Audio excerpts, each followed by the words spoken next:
Thank you very much, Dr. Taylor, for the invites. And thank you very much, Stan. I think the other day we had a one day just the other side in Manyata, and you're also supporting us, Stan. I think you are everywhere. I'm happy to get you also supporting PhD, and Wash is also part of PhD. Thank you. Good morning. My name is Amara Michael. I coordinate occupational therapy services in the county. Thank you for the launch of PhD, and we hope for the best as we go forward. Good morning, everyone. Arun Katom is my name. I'm a records officer coordinating HMIS MRG activities in the County Department of Health. I was part of the team that has started this, so I'm privileged to be in this meeting. Thank you. Good morning, everyone. My name is Omamo George. I coordinate rehabilitation services and disability mainstreaming at Kisumu County. I'm privileged to be here this day because when I see PHC, I see the management beginning from the grassroots going upwards, and that's the best way to go. And I hope that as we move forward, we will work in partnership because community-based rehabilitation is anchored in PHC. Thank you. Good morning, everybody. I'm Florence Akech, the county EPA logistician coordinating immunization services in Kisumu County. I'm happy to be part of this today and privileged to have attended this. I believe this will go a long way in improving PHC in Kisumu County, and we will stand out in the country. Thank you.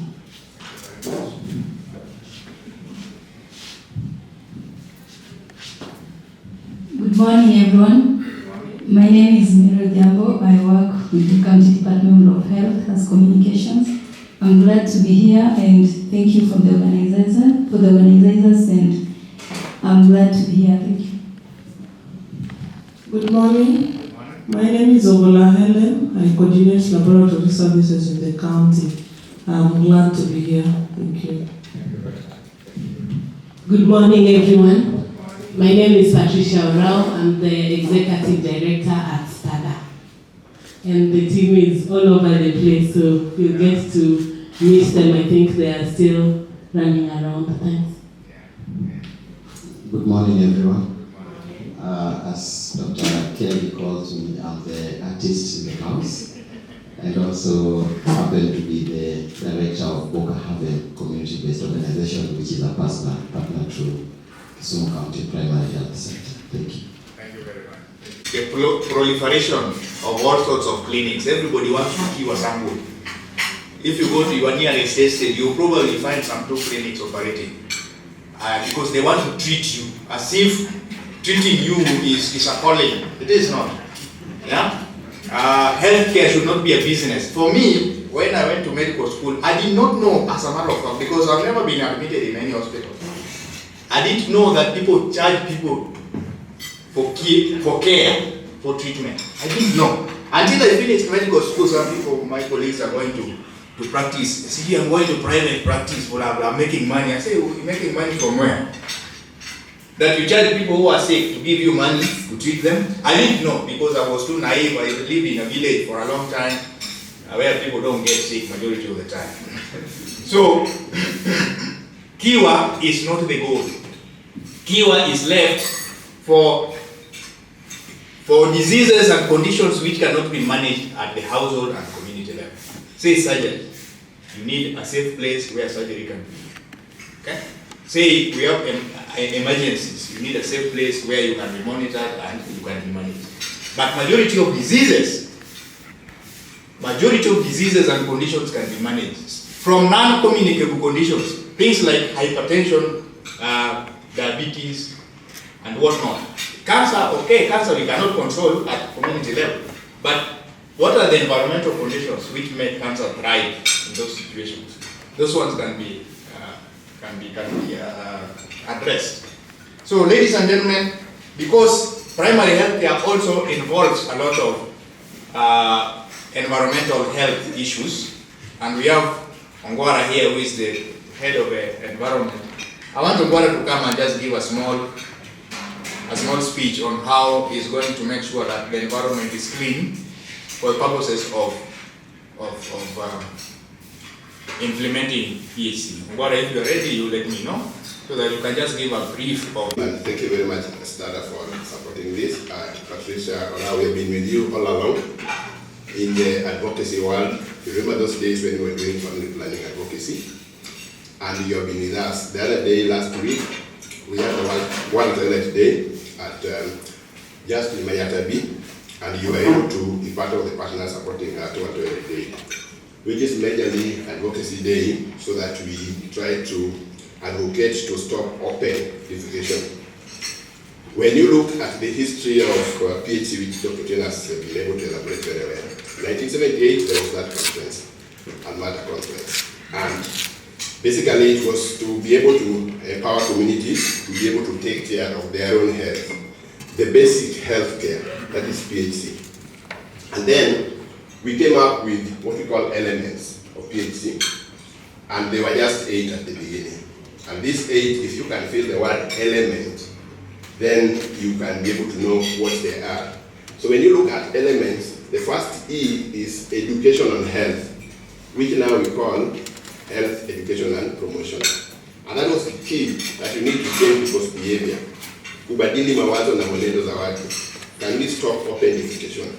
Because we know that almost 80% of diseases are fecal, due to fecal contamination. Fecal contamination is contributing to almost 80% of the diseases that we have in the community. So that was very key. Yes, kubadili mwenendo na mawazo za watu, which is education on health, and now we call it health education and promotion. Then the other key, the other part elements, then we look at EL, local diseases control. So look at local diseases control. Malaria, look at malaria, which is a local disease, and you need to manage, and you need to empower communities and to be able to manage malaria. You look at the vector control, and many of the diseases, in fact, diseases majorly spread through one. If you look at contaminated water, contaminated food, that's one way through which diseases spread. Look at contaminated objects, that's one way through which diseases. Look at vector, look at mosquitoes, look at housefly, responsible for the spread of the viral diseases that we have. Look at even now we are talking about Ebola virus disease, which is also from bats. It's also a vector. So we looked at that. So local diseases control has been another key part which we looked at. Then we looked at the issues of expanded program on immunization, which now that's where Florence is, and we call it KP. And now it is KP, and so we want the vaccine-prevented diseases are taken care of. Then we have the issues of treatment of minor ailments. Now, in case of minor ailments, can we manage like issues of even worms, chestnut worms? Then look at even the issues of essential drug supply. Essential drugs, basically we empower the communities to have essential drug supply. And maternal child health and family planning, which is very key, take care of the mother. Then look at now where I am, environmental sanitation, safe water and environmental sanitation. And that's why I want to talk about. Then other elements were added. We have mental health, we have Okuto there. We have dental health. And then we have CBR there. We have Jojo Mom, community-based rehabilitation services, which is very key. You must restore that person to near normal as possible, right? Then we have others which have come up, RH, eye care, STI, HIV, AIDS, we have Uniskin, and many others, and they have gone up almost 18. So basically what I want to do is, in WASH, we are trying to move, we are trying to climb the ladder, Dr. Tieno, the sanitation ladder, so that at the beginning, we have been defecating in the open. So we want to climb that ladder and stop open defecation that we have been talking about CLTS, community-led total sanitation, including urban-led total sanitation. And open defecation manifests in so many ways. Some in towns can have been flying toilets. Yes? Kinyesi, unakula kinyesi chako. Some will just get to these vast forests and defecate to relieve themselves there. Some will be able, even the sewer bursts is also a way, and even the babies nappies, yes, pampers. Nowadays we have the pampers. Where do you dispose them of? This was another way of having open defecation. So we want, and even issues of seeing feces all over. So that is one way. So we want to stop that, and we are moving from that, from Bora Cho to Chobora. Say Bora Cho to Chobora. Bora Cho to Chobora. Now we are busy, our mouths are busy. So we want to ensure that we move from Bora Cho to Chobora. So what do? We are now coming into market-based improved sanitation, where we want that kacho that kabaya, we work in a shutter, that's not our door shutter. Even everything sometimes back, the toilets could be constructed without a door. So what happens if you are in a toilet, you are a lady, in a toilet without a door? What happens you are seen naked? So now doors came, and people have had a lot of myths regarding even the use of toilets. Some people feel that if you cannot share a toilet with your mother-in-law, that if the feces of the son-in-law mixes with the feces, I'm sorry we are eating and talking about this, if the feces of the mother-in-law mixes with the feces of the son-in-law, it will be a very big reaction, Dr. Tieno. And this reaction can even cause death. So we are fighting all these bits. And some people also believe that there are some devil living in the pit there. So they may not want to use that pit. So they would want better go outside in the vast forest certificate of them there. So we want to do all this, and I know Patricia, you are very good in debating, just like me. So how can we move people from open defecation to where they can construct and use what? A toilet. So we are saying, Bora Cho to Chobora, so we want to improve our toilets so that we use various means. We can do what we call retrofitting of our toilets, upgrading of those traditional toilets in such a way that they are user-friendly, they are smell-free, they prevent fly breeding, and they have an interface that can be very, very friendly to you, and you are able to use them with ease and cleanable, washable toilets. So we are using different products like Sato products to be able to upgrade the existing toilets, upgrading of our toilets so that they are user-friendly, they are friendly, they have an interface, they are washable, they are fly-free, and they are washable, you can easily use them. Then the other thing we're doing, we are coming up with many technologies like Safi toilets. Go to schools right now in your catch, we are supported by UNICEF to do what we call market-based improved sanitation. So we are trying to demonstrate Safi toilets. We are doing retrofitting of our traditional toilets using Sato products. We also have Sato, and Sato is divided into Sato pan and Sato flex, Sato stool. We also have Sato taps, just like Lickitin. So that Lickitin is now upgrading into Sato tap, small tap like this for you. So we are really upgrading the technology, and we are also managing fecal sludge management. Can we use that once it is sanitized, it's dried? Can we use your feces as a fertilizer? So those are things that people are really thinking that they look very bad. We can still use your feces to grow our vegetables and to have it as fertilizer. So the sanitation value chain. So I'm talking about sanitation value chain. So we are moving into that. So we want to get into different technologies. We want to have the Sato products. We want to have Safi toilets. We want to do fecal sludge management and many other technologies coming in so that we are able to, and even people who are doing pit emptiers and also coming up. So thank you very much, Dr. Tieno. And we are our technology so that by 2030 we want to have open defecation-free villages. By 2030, Kisumu County will have open defecation-free villages. So far, 3.6% of our people in Kisumu are still defecating in the open. 3.6 of 1.2 million people in Kisumu are still defecating in the open according to census of 2019. So that is not very good. And the improved sanitation only stands at 19.8. That is not very good. So we want to move away from that and improve it through many approaches. And we have included that also in the Governor's Manifesto and the CND. Asanteni sana, and by 2030, let us have open defecation-free villages. Asanteni. Everybody knows this history better than I do. But for the purposes of this book, this booklet, which Stada has done a marvelous job in putting together, printing it, and very nicely put. I'll give you a preview because I think we will be launching it anyway. Primary healthcare started in 1978 by what is called the Alma-Ata Declaration of 1978. Alma-Ata is a city in Kazakhstan. By then, Kazakhstan was part of USSR, or what is called the Soviet Union. So there they identified that majority of the populations could not access curative health services, and therefore primary health care was necessary.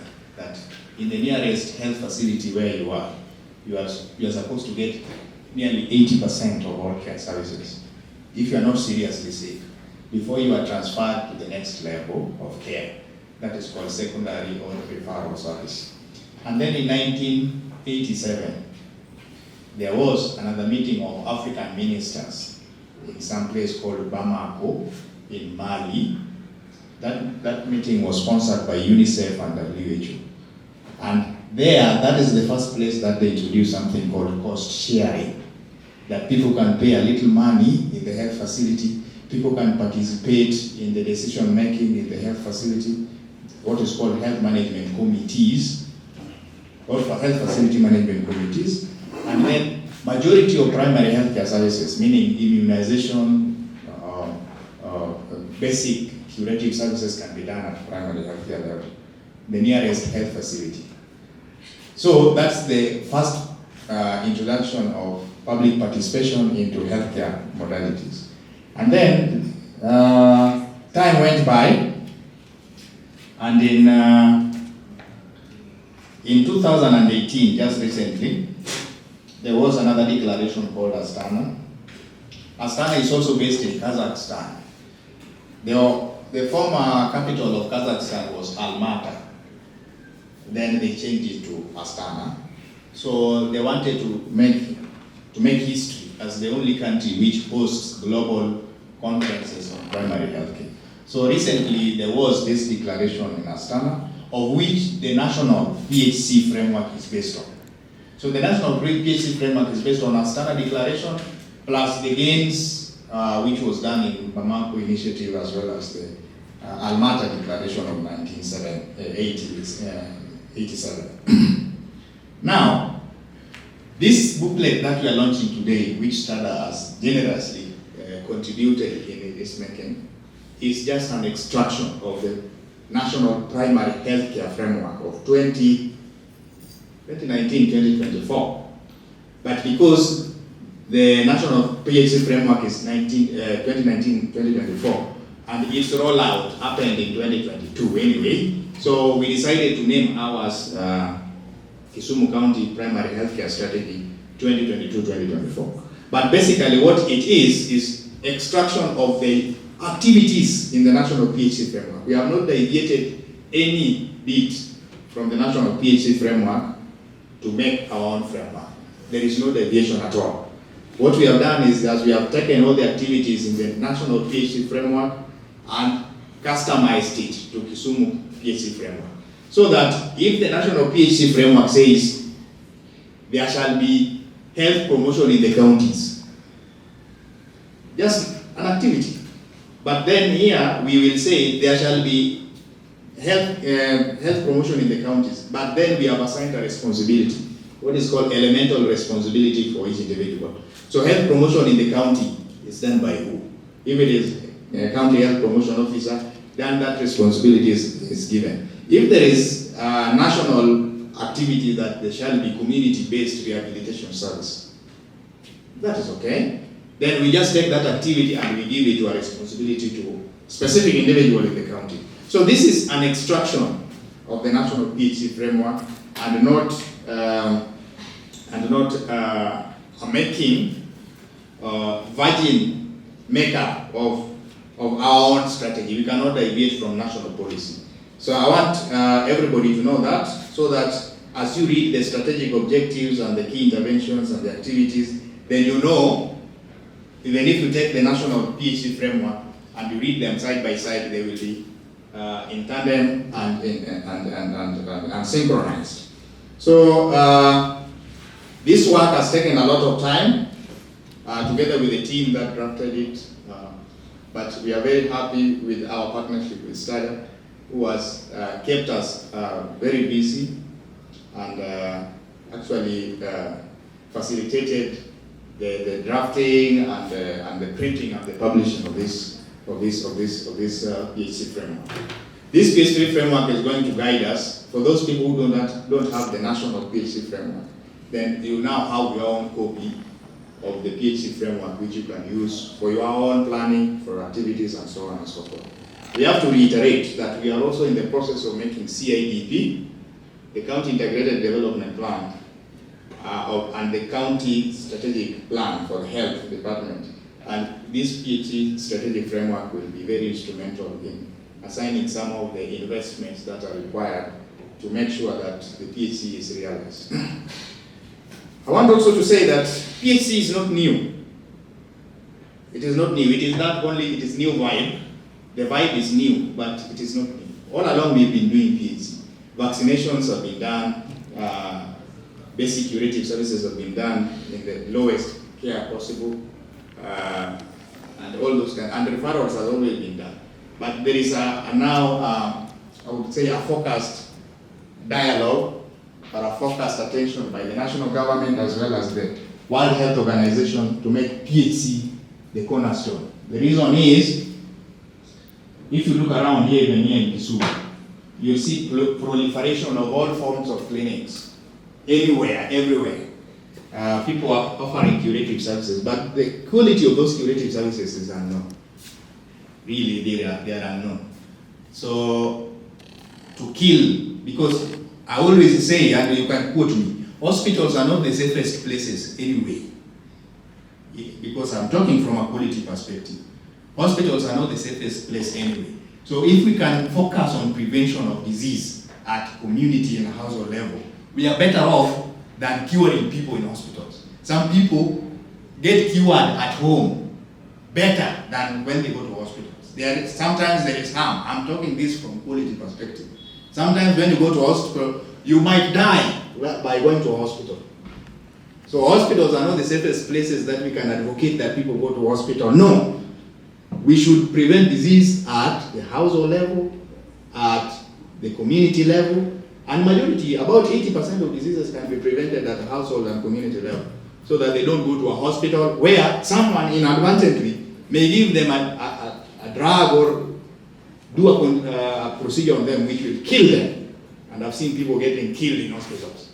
So this is not something which is, I'm afraid to say, it is true, it happens because of the quality issues and the omissions and the commission of things. But hospitals are still required for some of the curative services, for example, surgeries and monitoring and observation of critically ill patients. When you have those kind of diseases which you cannot do at home, then hospitals become the places to be. And therefore, ladies and gentlemen, it is better for us as a county to make sure that people are healthy in the community level and the household level, and not necessarily seeking wellness in hospitals. Things like mental health needs to be addressed at the community and household level. The stressors of life, those things need to be addressed at community and household level. Because all of you and I know that if your mental health is deranged completely and you go to a mental facility here in the county, the probability of you getting well is nil, basically. So we should not rely on hospital setup for all forms of curative services. So that is the focus of the national government, that is the focus of World Health Organization, and that is the focus of this PhD framework. So I want to thank you very much, and I want to give the colleagues who have just arrived to have an introduction, but I can see people are very shy with their tea, so I will take a tea so that I can break the ice. He said the word, the coordinator cervical cancer, and I'm also the deputy president of the nurse. Thank you. Next. Yes.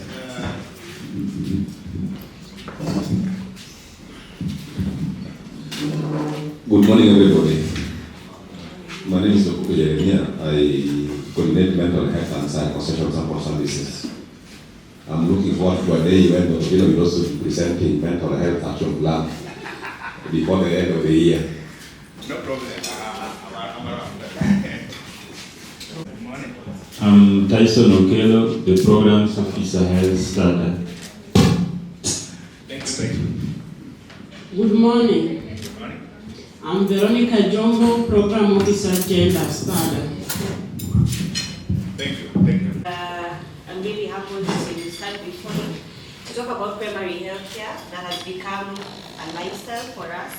And the key focus for primary health care for us in Kisumu County is shifting the focus from curative, just as Dr. Taylor has said, to preventive and health promotion. And by doing so, the model of care that we hope to embrace is one that is more person-centric and responsive. And to do this, we need to be able to make certain shifts in the way that we operate on a daily basis, such that we have a more integrated approach to offering healthcare services, and we're involving health in all policies. For quite some time, the other 9 ministries have not played an active role in the delivery of healthcare services. But when we realize that health is in all policies and we embrace that approach, we are able to pull together resources and ideas that span from health and non-health actors to be able to realize the responsive model of healthcare that we hope to achieve. So today is a big milestone for Kisumu County and for the Wananchi of Kisumu, because as we seek to enhance the resilience of the communities, we then understand the responsiveness of the primary healthcare model through the primary care networks, and we also engage the communities and we get them to understand how to participate and even own the process of health service delivery. I will stop at my very few comments and congratulate the entire team for this particular strategy. Of all diverse community that health systems are meant to serve, or else decisions will keep leaving some people behind. We need to require that patients and patient advocates, frontline health providers who are predominantly left behind, and communities be included as equal partners in leadership and management of healthcare service delivery. These are some of the people best positioned to identify crucial gaps and drive solutions that we have missed in the past. Insist on agreements and responses, including strategies and policies that look at the health security part, that foster genuine solidarity, equity, mutual learning across country, and no longer permit the most powerful leaders, donors, and everyone to set their priorities, because a lot of times priorities come from the bottom up, and that's why it's crucial for us to develop strategies that make sense to us as counties and as different sectors. The second thing is we need to give the people what they want. Quality health services in their community that work around their needs, preferences, and everyday lives, instead of requiring financial or personal sacrifices to get trusted standard of care.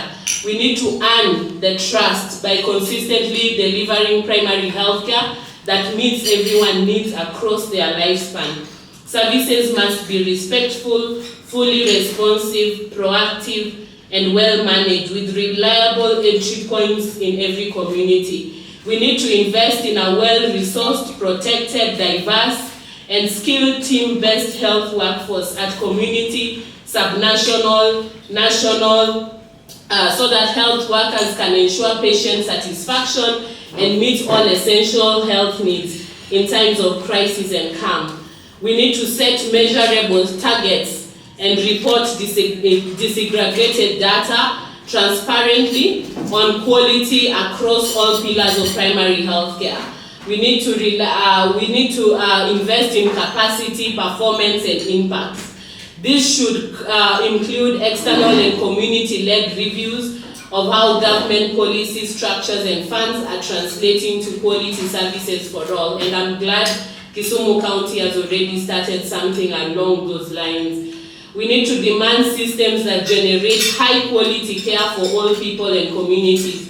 Remove all financial and other barriers to health services so that everyone, particularly the most marginalized groups, can get quality care, products, and information that they need, and their entire families, communities, and economies.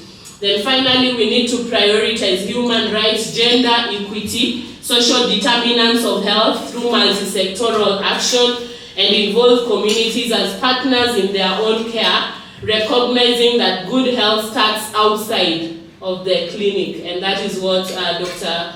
Otieno was saying. Finally, and the third point is treat primary healthcare as an investment, not a cost, to build resilience into the foundation of health system and improve health outcomes for all. And here we look at the issue of financing and the issue of resilience.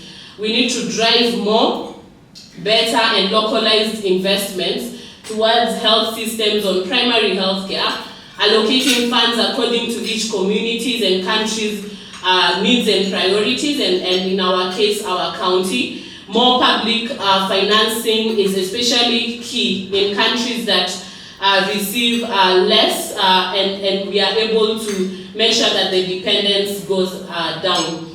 Instead of diverting resources from one crisis to the next, we need to ensure that every program for pandemic preparedness and prevention and response includes specific investments for improving primary health care as a foundation of a resilient health system that can adapt to any threats and can sustain comprehensive health services for all.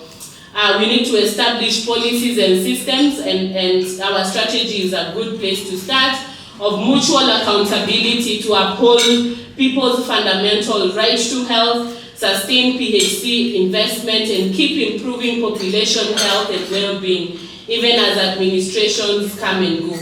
And finally, we need to earmark financing to strengthen health data, surveillance, information systems, and community engagement in primary healthcare, because we cannot leave communities behind. And use comprehensive assessments to drive better decision making, which I'm glad Kisumu County is doing very well around. Everyone must be counted and included, and let's not leave anyone behind. And so we need to make this time different. We need to look at primary health care as a central pillar of our health system. I know everyone here is touched one way or the other when it comes to primary health care, and we need to look at the issue of investment from a wider perspective so that we are able to ensure that every program in every department focuses on primary health care as a cost-effective way to ensure that our people are healthy, and to devolve primary health care, Dr. Rai normally says, from brick and mortar to real services within the community, where everyone knows that I need to wake up and open my window. It's my responsibility to make sure my house is well ventilated. It's my responsibility to wash my hands. It's my responsibility. No one will come and make sure that I don't defecate in an open area. That is my responsibility. And so how do we ensure that we move from a point where we are very reliant on our hospitals and health facilities to a point where health becomes everyone's priority, and that we devolve that service to everyone alike, and we give everyone a chance to be able to succeed. As STADA, we are committed to ensure that we help the county to be able to achieve most of these goals, and we will keep on resource mobilizing and supporting you in the area of our needs. Our system of support is not donor dependent. We see a need, we resource mobilize around it, and we come to be able to be partners with you, because we recognize that it is your responsibility. We cannot take it up, but we can always supplement the work that you are doing. So thank you very much on behalf of STADA for being here, and we hope to continue partnering in other ventures as well. And thank you for everyone who was involved in this process under the leadership of Dr. Otieno. Karibuni sana and asante. Thank you very much, Dr. Otieno, and to the rest of the team. Can we give them a round of applause for a good work done? So ours is to just say thank you from the bottom of our hearts. It's been a pleasure working to make sure this policy strategy document becomes a reality, and we are available, as I said earlier during my remarks, if you need further support around primary health care, we'll be available to offer it. Also to retaliate our heartfelt condolences from STADA in memory of Jack. Jack has been our friend, and we are deeply saddened by his loss, and so accept our sincere condolences on behalf of STADA. And for everyone that took time to come, we say thank you very much, and we hope that this becomes the beginning of great things and the beginning of more work together and more collaborations. Thank you very much for taking your time and coming very early in the morning. I think we have a couple of journalists in the room. If you would not mind to be able to speak to anyone in case they would want to be to talk to you. Thank you very much, and God bless. Business. No one will, as I said earlier, come to you to be able to open your windows in your house. That is your responsibility. It's your responsibility to wash your hands.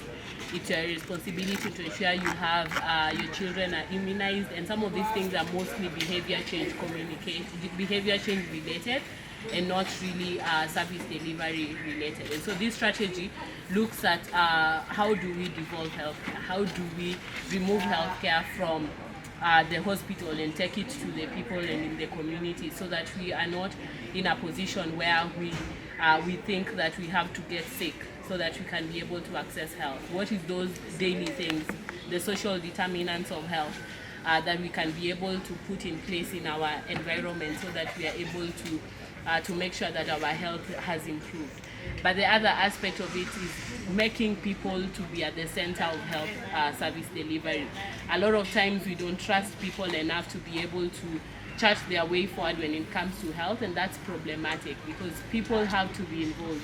And so this policy also stresses on the fact that we have to involve communities to be able to make the right decisions for themselves regarding health. Are you satisfied with the current government's plans of function No, I think there's still a very long way to go in terms of prevention and promotion of health. It is not something that is is where we want it to be, but we recognize that some strides have been made in that area. So there is still a lot to be done to ensure that primary healthcare is prioritized above curative. Most of the time when you look at our budgets, you find that less than 10% goes to promotion of healthcare and prevention of diseases, and that's problematic because we end up spending a lot of money treating when we could be able to spend less to just prevent diseases and just to champion promotion of healthcare. Thanks.